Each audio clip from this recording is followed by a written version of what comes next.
Welcome to the only daily podcast focusing on compliance news of the day. Each morning, start your day with a cup of coffee and Tom Fox, the voice of compliance, to hear about 4 of the top compliance, corruption, or leadership stories you will need to start your day. The Daily Compliance News is a production of the Compliance Podcast Network. First, a word from our sponsor.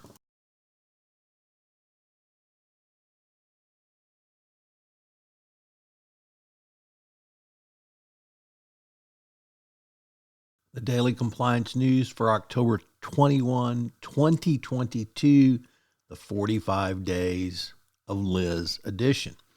And we begin with that story from the Financial Times.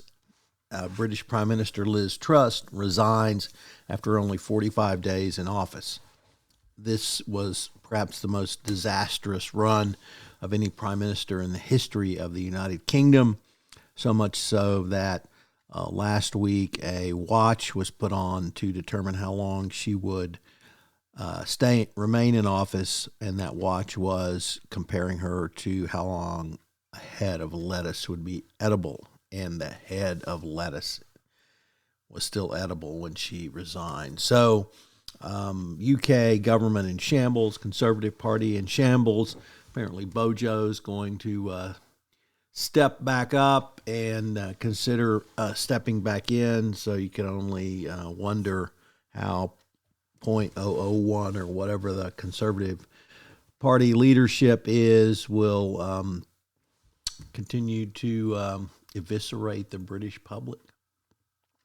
Next up, from the Wall Street Journal, Risk and Compliance Journal, Richard Vanderpoort reporting the body that looks at foreign investments, CFIUS, Committee on Foreign Investments in the U.S., may be beginning to get tougher. It has published new guidelines on how it might deal with violations of its rules and agreements. It's going to be interesting to see what CFIUS might do. It has the power to levy sometimes steep penalties when a company missteps the review process or fails to comply with terms of an agreement. It's going to be interesting to see if they move to a monitorship model, for instance. So CFIUS compliance with CFIUS mitigation is not optional, and the committee said it will not hesitate to use all of the tools and take enforcement actions to ensure prompt compliance and remediation with its requirements. Next up, from the Voice of America, has a story that poor governance and corruption in Zimbabwe are responsible for the company's economic woes, not U.S. and Western sanctions imposed after a rigged election and human rights abuses. The State Department told an online press briefing that it is the corruption, endemic corruption of the government, which is causing the continued woes of the country and the economic despair that the country is in.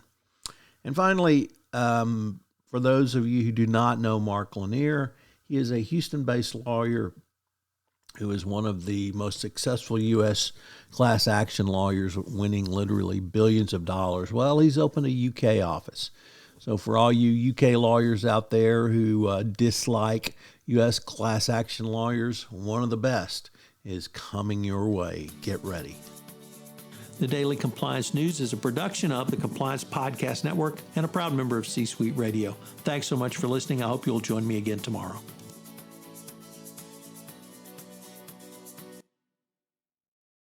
This podcast is a part of the C-Suite Radio Network. For more top business podcasts, visit c-suiteradio.com.